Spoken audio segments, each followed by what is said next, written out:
Assalamualaikum warahmatullahi wabarakatuh. A'udzubillahi minasyaitonirrajim. Bismillahirrahmanirrahim. Alhamdulillahirabbil alamin. Wassalatu wassalamu ala asyrafil anbiya'i wal mursalin Sayyidina Muhammadin wa ala alihi washabbihi ajma'in. Amma ba'd. Saya tujukan mesej ini kepada sekian warga Little Caliphs dan sekian muslimin dan muslimat sempena Hari Raya Aidilfitri bagi tahun ini, dan dengan ini saya mengucapkan kepada semua tuan-tuan dan perempuan selamat Hari Raya Aidilfitri, minal aidin wal faizin, Aid Mubarak, kullu am wa antum bi khair.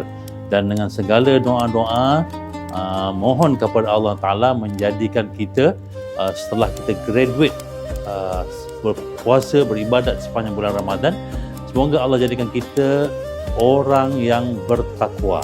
Sebab hasil daripada training puasa bulan Ramadan, ibadat bulan Ramadan adalah la'allakum tattaqun. Mudah-mudahan kamu menjadi orang bertakwa. Jadi saya doakan kita semua meninggalkan Ramadan, masuk ke Syawal dengan menjadi seorang yang bertakwa, muttaqin, yang bila bertakwa saja maka berlakulah segala janji-janji Allah kepada muttaqin. Janji Allah nak bagi rezeki daripada penjuru yang tak sangka-sangka, Allah janji nak pemudahkan urusan, Allah ampunkan dosa, Allah angkat darjat, Allah bagi kekuasaan, macam-macam janji bagi orang yang bertakwa.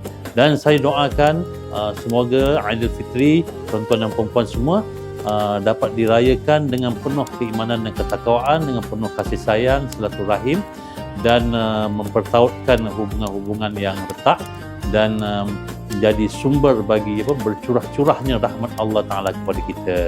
Sekian dulu. Selamat Hari Raya Aidilfitri. Wassalamualaikum warahmatullahi wabarakatuh. Little Caliphs.